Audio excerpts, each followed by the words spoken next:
নমস্কাৰ ছাত্ৰ ছাত্ৰীসকল ষ্টাডি উইথ গৌৰী ইউটিউব চেনেলৰ অন্য এটা ভিডিঅ'লৈ তোমালোক সকলোকে স্বাগতম জনাইছোঁ। মই ইতিমধ্যে অষ্টম শ্ৰেণীৰ সমাজ অধ্যয়নৰ 6টা অধ্যায় তোমালোকৰ লগত আলোচনা কৰিলোঁ। 6টা অধ্যায়ৰ তোমালোকৰ পাঠভিত্তিক প্ৰশ্নোত্তৰ লগতে কিছুমান অতিৰিক্ত প্ৰশ্নোত্তৰ মই বিচাৰি উলিয়াই তোমালোকৰ আগত ইতিমধ্যে দিলোঁ। সেই ভিডিঅ'সমূহ যদি তোমালোকে এতিয়াও চোৱা নাই তেতিয়াহ'লে মোৰ প্লেলিষ্টত গৈ চাই ল'ব পাৰিবা। আজি তোমালোকৰ লগত মই আলোচনা কৰিম যিটো আমাৰ 7 নম্বৰ পাঠ অসমৰ নদ নদী সেই পাঠটো। যদি ভিডিঅ'টো ভাল লাগে তেতিয়াহ'লে লাইক কমেণ্ট আৰু শ্বেয়াৰ কৰিবা। লগতে মোৰ চেনেললৈ যদি প্ৰথমবাৰৰ বাবে আহিছা তেতিয়াহ'লে চেনেলটো ছাবস্ক্ৰাইব কৰিবা। তেতিয়াহ'লে বেছি দেৰি নকৰি ভিডিঅ'টোৰ মাজলৈ যাওঁ। আমি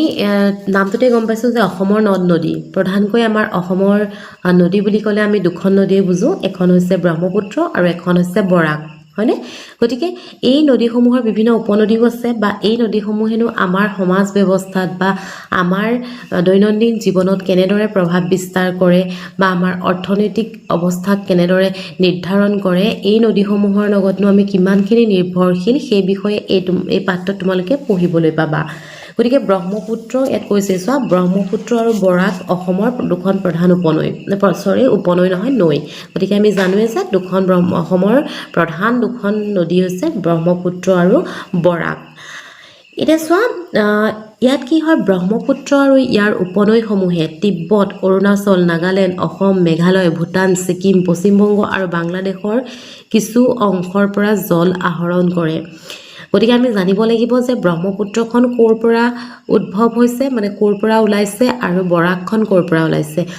ইতিমধ্যে মই ব্ৰহ্মপুত্ৰ নদী আৰু ইয়াৰ উপনদীৰ ওপৰত এটা বেলেগ ভিডিঅ' বনাই থৈছোঁ। তোমালোকৰ এই ভিডিঅ'টোৰ ডেছক্ৰিপশ্যনত মই সেই ভিডিঅ'টোৰ লিংক দি দিম। তোমালোকে সেই ভিডিঅ'টো গৈ চাব পাৰিবা। তাত যথেষ্ট মই খোলোচাকৈ গোটেই ব্ৰহ্মপুত্ৰৰ ওপৰত আলোচনা কৰা আছে। গতিকে সেই ভিডিঅ'টো তোমালোকে চাই ল'বা। মই তোমালোকক লিংকটো দি দিম। কৈছে যে ব্ৰহ্মপুত্ৰৰ উৎসৰ পৰা মোহনালৈকে, উৎস মানে য'ৰ পৰা ব্ৰহ্মপুত্ৰ ওলাইছে, আৰু মোহনা মানে হৈছে য'ত ই সাগৰত মিলিত হৈছে। মানে মোহনা মানে হৈছে ইয়াৰ আৰম্ভ আৰু উৎস মানে হৈছে ইয়াৰ আৰম্ভ আৰু মোহনা মানে হৈছে ইয়াৰ শেষ। ঠিক আছে। গতিকে ই মুঠতে দৈৰ্ঘ্য কিমান বুলি কৈছে, 2906 কিলোমিটাৰ। ঠিক আছে। আৰু এই ব্ৰহ্মপুত্ৰ নদীখনৰ নাম বিভিন্ন আছে, বিভিন্ন ঠাইত ই বিভিন্ন নাম লৈছে। গতিকে সেই ভিডিঅ'টোত মই যথেষ্টখিনি দিছোঁ তোমালোকক। গতিকে ইয়াত আৰু মই এইখিনি আলোচনা নকৰোঁ। তথাপিও কি হৈছে যে ব্ৰহ্মপুত্ৰ কৈছে তিব্বতৰ কৈলাশ পৰ্বতৰ ওচৰৰ তামচুক খাম্বালা চুৰটেন নামৰ ঠাই এখনৰ চেমা য়ুংডাং নামৰ এটা হিমবাহৰ পৰা ব্ৰহ্মপুত্ৰ নৈ ওলাইছে। ঠিক আছে। আৰু সেই উৎসত সাগৰ পৃষ্ঠৰ পৰা উচ্চতা কিমান, 5150 মিটাৰ। গতিকে এইখিনি আৰু অসমত ক'ত প্ৰৱেশ কৰিছে, যে পাছিঘাটৰ ওচৰৰ সমতলত সেইখিনি অৰুণাচলত প্ৰৱেশ কৰিছে, আৰু অৰুণাচল প্ৰদেশত এই ব্ৰহ্মপুত্ৰখনৰ নাম হৈছে চিয়াং। ইয়াত তোমালোকৰ নদীৰ খনন, পাৰ্শ্ব খননৰ ওপৰত যথেষ্টখিনি দিয়া আছে। সেইখিনি মই ইয়াত বুজাই দিছোঁ, ভালকৈ চোৱা। যে চীনৰ পেই নামৰ ঠাইৰ পৰা পাছিঘাটলৈকে এই পথছোৱাত নৈখনে সুউচ্চ হিমালয় পৰ্বত পাৰ হৈ আহে। সুউচ্চ বুলি কৈছে, তাৰমানে যথেষ্ট ওখ হিমালয় পৰ্বতটো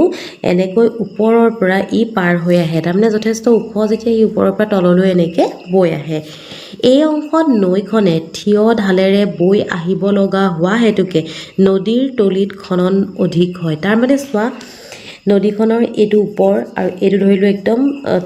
তল, তাৰমানে এইটো ধৰিলোঁ হিমালয় পৰ্বত আৰু এয়া তলৰখিনি। গতিকে যেতিয়া ওপৰৰ পৰা বস্তু এটা পৰে তেতিয়া খুব জোৰে পৰে, খুব স্পীডত পৰে। যেতিয়া ই খুব স্পীডত পৰিব তেতিয়া এই তলৰ যোনখিনি জেগাত পৰেহি সেই জেগাখিনিত ইয়াৰ কি হয়, খনন কাৰ্য অধিক হয়। তাৰমানে ই মাটিখিনি খান্দি পেলায়। গতিকে এই খনন কাৰ্যটো অধিক হয় বুলি কৈছে। গতিকে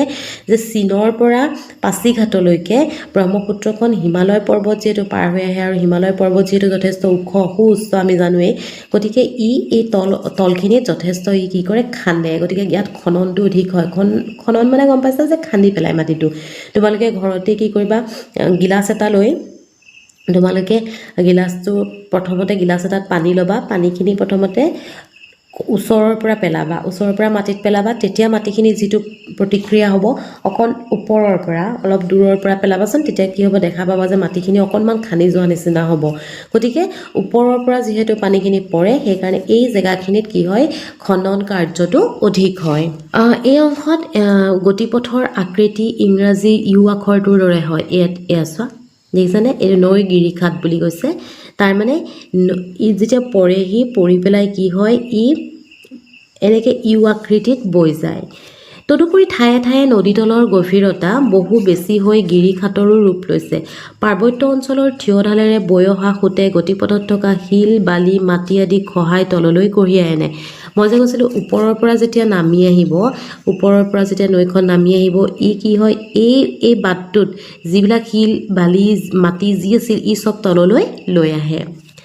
পাছিঘাটৰ দক্ষিণত অসমৰ সমভূমিত প্ৰৱেশ কৰা ঠাইৰ পৰা ৰাজ্যখনৰ পশ্চিম সীমাত অৱস্থিত ধুবুৰীলৈকে এই গতিপথছোৱাক নৈখনৰ মধ্যগতি অংশ বুলি ক'ব পাৰি। এইখিনি উচ্চগতি অংশ, তাৰমানে ওপৰৰ পৰা তললৈ নামি আহিছে। তাৰপিছত আহিল মধ্যগতি, যিখিনি মাজত আছে সেইখিনি ক'ত, যে য'ত অসমত প্ৰৱেশ কৰিছে, অসমত নদীখনৰ মধ্যগতি, তাৰমানে অসমত ই প্ৰৱেশ কৰি ধুবুৰীলৈকে হয়নে, ধুবুৰীলৈকে এইখিনি মধ্যগতি, তাৰমানে ই মাজে মাজে বৈ গৈছে। অসমত নৈখনৰ গতিপথৰ দূৰত্ব প্ৰায় 640 কিলোমিটাৰ। পাছিঘাটৰ পৰা দিহং নামেৰে এই নৈখনে দক্ষিণলৈ কিছুদূৰ বৈ আহি শদিয়াৰ ওচৰৰ দিবং আৰু লোহিত নৈ লগ লাগে আৰু ইয়াৰ পৰাই ই ব্ৰহ্মপুত্ৰ নাম লয়। তাৰমানে নদীখনে অসমতহে ব্ৰহ্মপুত্ৰ নাম লৈছে। শদিয়া অঞ্চলৰ পৰা নৈখনে ভূমিৰ ঢাল অনুসৰি দক্ষিণ পশ্চিম দিশে নামি আহে। মধ্য অসমত ব্ৰহ্মপুত্ৰই পশ্চিম দিশে গতি কৰে। গতিকে এইখিনি গতিখিনি দিছে, গতিখিনি তোমালোকৰ ইতিমধ্যে মই ক'লোঁ ইটো ভিডিঅ'ত দিয়া আছে, গতিকে চাই ল'বা। তাৰপিছত কি কৈছে, অসমত নৈখনৰ গতিবেগ ধীৰ বুলি কৈছে। তাৰমানে উচ্চগতি অংশত তাৰমানে হিমালয় পৰ্বতত ইয়াৰ গতি যিমান আছিল, অসমত যিহেতু সমান ঠাইত ই বৈ গৈছে গতিকে ইয়াৰ গতি ধীৰ, তুলনামূলকভাৱে ধীৰ। আৰু নৈখনৰ গেদ পৰিবহণ ক্ষমতা কম। তাৰমানে চাবা তুমি যদি এনেই তুমি পানী চোতালত পানী এমক ঢালি দিয়া, পানীখিনি যেনি যেনি বৈ যাব, ই তাৰ লগত ইমান মাটি খান্দি নিনিয়ে। কিন্তু যদি তুমি ওপৰৰ পৰা যিমানখিনি পানী বৈ আহিব, এনেকৈ যিমানখিনি পানী বৈ আহিছে, ইয়াত যিমান শিল বালি মাটি আছে এইবোৰ খুব সহজেই খহাই আনিব পাৰে। কিন্তু যেতিয়া সমান অৱস্থাত গৈ থাকিব তেতিয়া ই গেদ, তাৰমানে এই শিল বালি মাটিবোৰ ইমান কঢ়িয়াই নিব নোৱাৰে। সেইকাৰণে অসমত কি কৈছে, নদীখনৰ গেদ পৰিবহণ ক্ষমতা কম বুলি কৈছে। ফলস্বৰূপে হিমালয় অঞ্চলৰ পৰা কঢ়িয়াই অনা শিল বালি আৰু বোকা আদি সমভূমি অঞ্চলত জমা হয়। তাৰমানে এই হিমালয়ৰ পৰা যে নামি আহিল, ইয়াত যে মাটিবোৰ যে লৈ আহিলে, মাটি বালি শিল এইবোৰ যে লৈ আহিল, এইবোৰ ক'লৈ আহিল, এইবোৰ এনেকৈ আহি পেলাই অসমখন যদি এনেকৈ এইফালে ধৰা বৈ গৈছে, এনেকৈ বৈ গৈছে হয়নে, গতিকে এইবিলাকলৈ ই লাহে লাহে এই শিল বালি শিল বালি মাটিবোৰ ই কঢ়িয়াই লৈ আহিব আৰু ইয়াতে ই কি হয় এইবোৰত ই জমা হৈ গৈ থাকে। মৃদু ঢালত ধীৰ গতিৰে বোৱা সোঁতৰ নদীতল খনন ক্ষমতাও কম। নিশ্চয় কি হ'ব যে ই যিমানখিনি মাটি খান্দিব ই সিমানখিনি মাটি নাখান্দে, কমকৈ খান্দিব হয়নে। সেয়েহে অসমত ব্ৰহ্মপুত্ৰ নৈ তলি খননৰ পৰিমাণ কম। কিন্তু ইয়াৰ বিপৰীতে অসম অংশত নৈখনৰ পাৰ খহোৱা অৰ্থাৎ পাৰ্শ্ব খনন কাৰ্য অধিক হয়। চাবা, খনন ক্ষমতা আৰু পাৰ্শ্ব খনন দুটা বেলেগ বেলেগ। খনন মানে হৈছে যিটো ওপৰৰ পৰা আহোঁতে ক্ষয় যায় বা ইয়াৰ গতিৰ লগত যিটো খহাই নিয়ে সেইটো হৈছে খনন। আৰু পাৰ্শ্ব খনন হৈছে ইয়াৰ দুয়ো কাষ, এইটো এটা কাষ এইটো এটা কাষ, এই দুয়ো কাষ যিধৰণে খহায় এইটো হৈছে পাৰ্শ্ব খনন। মনত ৰাখিবা যে এইটো হৈছে খনন, দেখিছেনে, পাৰ্শ্ব খনন। তাৰমানে ইয়াৰ কাষটো যিমানখিনি খহায় সেইটো হৈছে পাৰ্শ্ব খনন। আৰু পাৰ্শ্ব খনন কি হয় যে যিহেতু সমতলত ইয়াৰ এই পাৰবোৰ কি হয় যে কোমল হয়, মাটিবোৰ কোমল হয়, সেইকাৰণে ই সহজে খহাব পাৰে আৰু সেইকাৰণে কিহৰ সৃষ্টি কৰে, খহনীয়াৰ সৃষ্টি কৰে। ঠিক আছে, পাৰ্শ্ব খনন। আৰু এইটো হৈছে অৱক্ষেপন।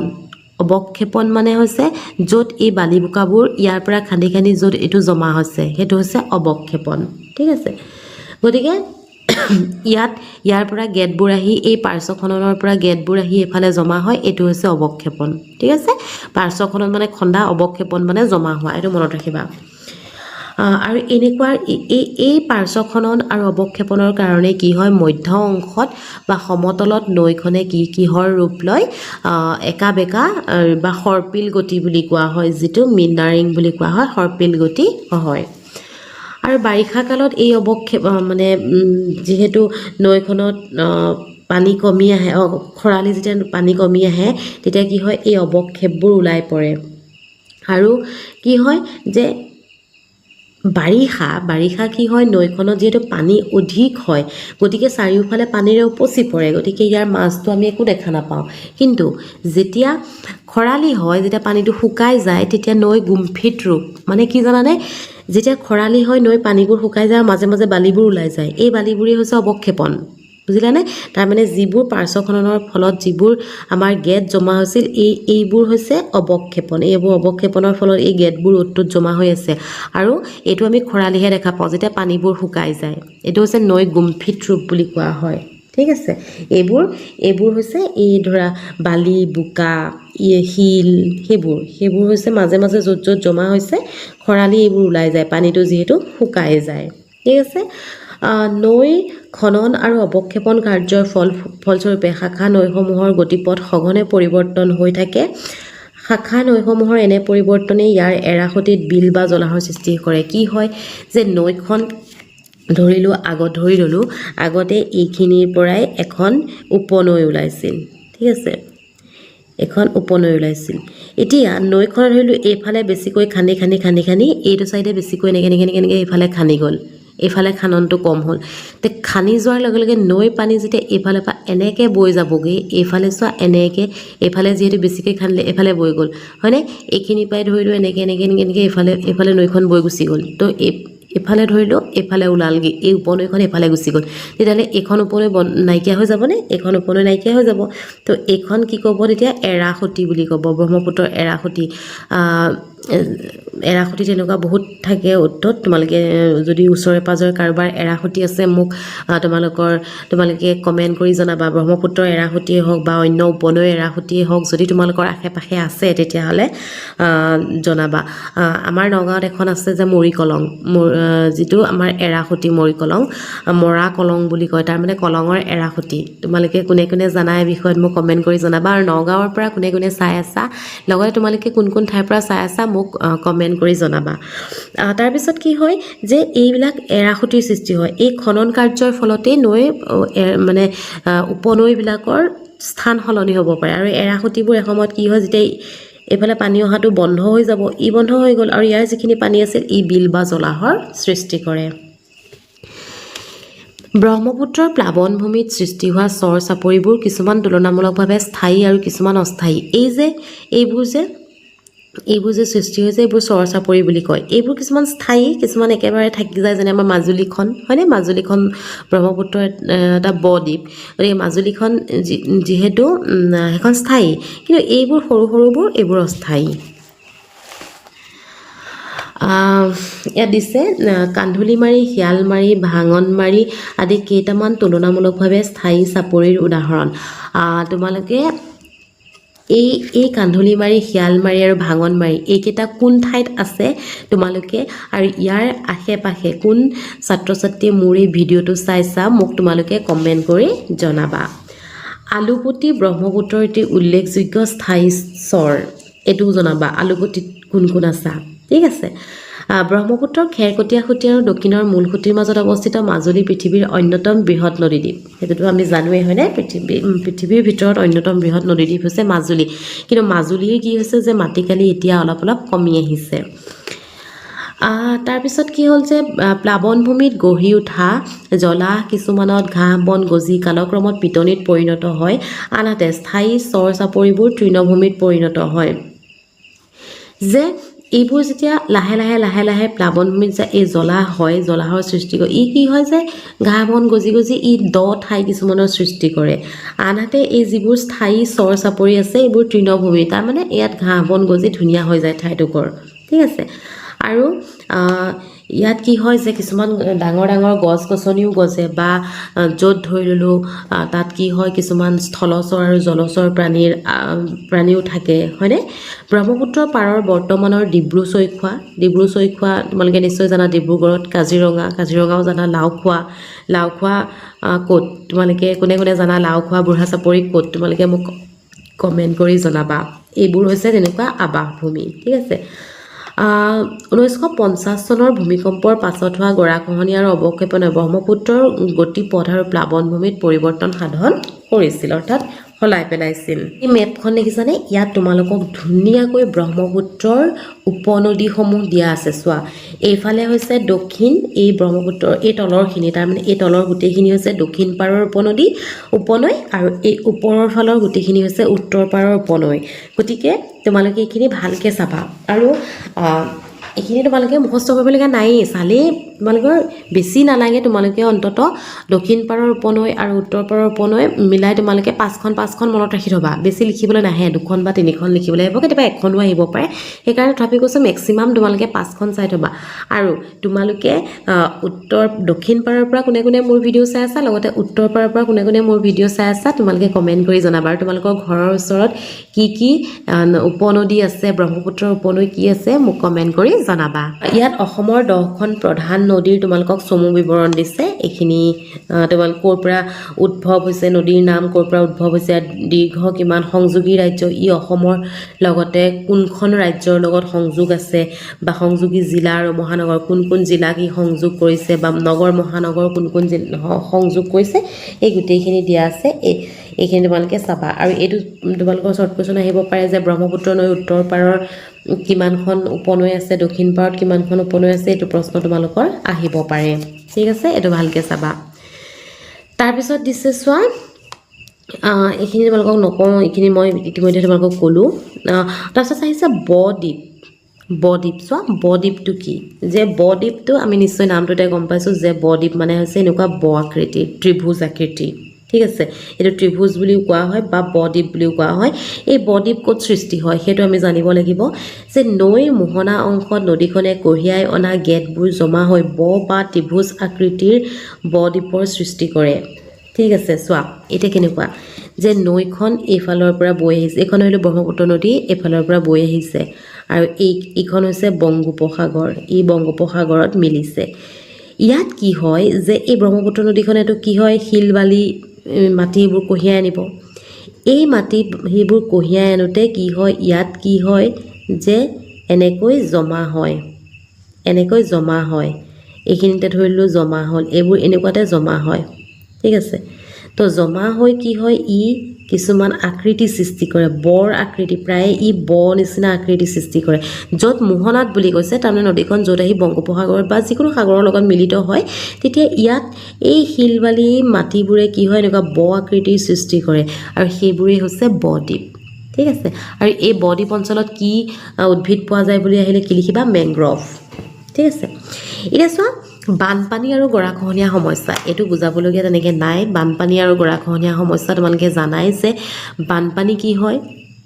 বানপানী কিহৰ কাৰণে হয় যে এই যে বাৰিষা কালত যেতিয়া নদীখন ফেনে ফুটুকাৰে বাঢ়ি যায় বৰষুণ বেছি হয় বৰষুণ বেছি হোৱাৰ ফলত বা গৰমৰ ফলত যেতিয়া হিমালয়ৰ বৰফ গলে হয়নে গতিকে এইবিলাক কাৰণে ব্ৰহ্মপুত্ৰত কি হয় পানী বাঢ়ি যায় আৰু পানী বাঢ়ি যোৱাৰ